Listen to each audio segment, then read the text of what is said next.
जम्मू कश्मीर के किश्तवाड़ में दूसरे दिन भी ऑपरेशन जारी। सुरक्षा बलों ने जैश के 3 से 4 आतंकियों को घेरा। मुठभेड़ में एक जवान शहीद। जम्मू कश्मीर में दहशतगर्दों के खिलाफ जांच एजेंसियों की कार्रवाई तेज। पुंछ के कई इलाकों में एसआईए की रेड। आतंकी कनेक्शन को लेकर छापेमारी। पाकिस्तान का शर्मनाक चेहरा फिर आया सामने। खराब मौसम में फंसे इंडिगो के विमान ने यात्रियों की जान बचाने के लिए एयर स्पेस की मांगी थी इजाजत। लाहौर एयर ट्रैफिक कंट्रोल ने किया इनकार। दिल्ली से श्रीनगर जा रहा इंडिगो का विमान बुधवार को अचानक ओलावृष्टि में फंस गया था। पाकिस्तान के इनकार पायलट ने बड़ी सूझबूझ के साथ श्रीनगर में कराई विमान की इमरजेंसी लैंडिंग। ऑपरेशन सिंदूर में करारी हार के बावजूद सुधर नहीं रहा पाकिस्तान। पीएम शहबाज शरीफ ने दी गिरद भभकी। कहा पाकिस्तान ने लिया 1971 युद्ध का बदला। दोबारा हमला करने से पहले 100 बार सोचेगा भारत। पीओके में एक समारोह में शहबाज शरीफ ने कहा भारत ने पहलगाम की घटना के बहाने हमला किया। खतरनाक मोड़ ले सकते थे। भारत पाकिस्तान के बीच जंग के हालात।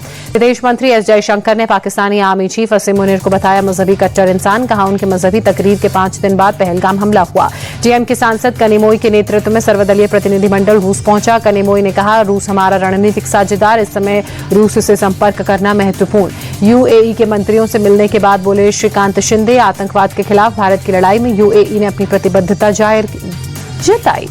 आतंकवाद का कोई धर्म नहीं, पूरी दुनिया के लिए खतरा। भारतीय सांसदों के साथ बैठक के बाद यूएई का बयान।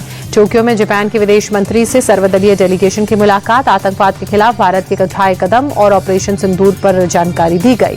संजय कुमार झा ने कहा जापान ने आतंकवाद के खिलाफ कार्रवाई को जरूरी बताया। भारत के उठाए कदमों की सराहना की। ऑपरेशन सिंदूर पर सियासत जारी। बीकानेर में प्रधानमंत्री मोदी के भाषण पर राहुल गांधी ने निशाना साधा। बताया खोखला। पूछा कैमरों के सामने ही आपका खून क्यों गर्म होता है।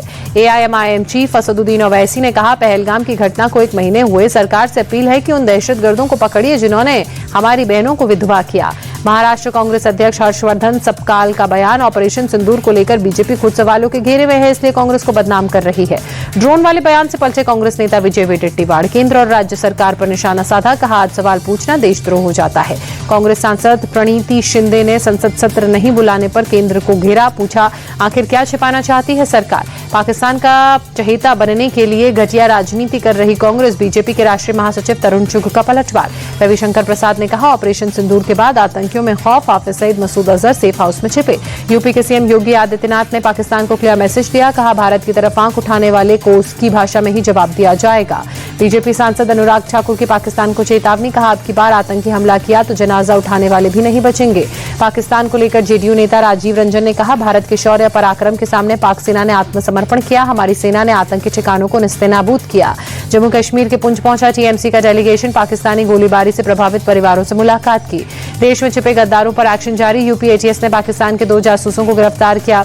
तुफैल को वाराणसी, हारून को दिल्ली से दबोचा। पाक कनेक्शन के सबूत मिले। तुफैल पर पाकिस्तानी नंबरों पर जानकारी साझा करने का आरोप।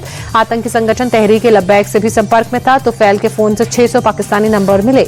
ज्योति मल्होत्रा पर शिकंजा और कसा। विदेशी यात्राओं के स्पॉन्सर की भूमिका की जांच शुरू। दिल्ली के बुराड़ी में गांधी चौक पर एक युवक पर चाकू से हमले का सीसीटीवी फुटेज सामने आया। 16 साल के नाबालिग को ताबड़तोड़ चाकू मारता नजर आया हमलावर। गंभीर रूप से घायल युवक की एलएनजेपी अस्पताल में इलाज के दौरान मौत हुई। पुलिस केस दर्ज कर मामले की जांच में जुटी।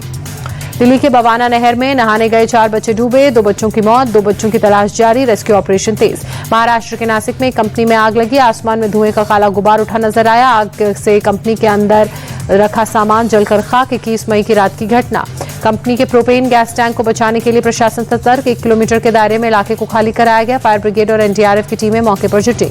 यूपी के हरदोई में बड़ा हादसा। सोल्जर बोर्ड चौराहे पर स्थित कई दुकानों में आग। लाखों का माल जलकर खाक। भारी नुकसान।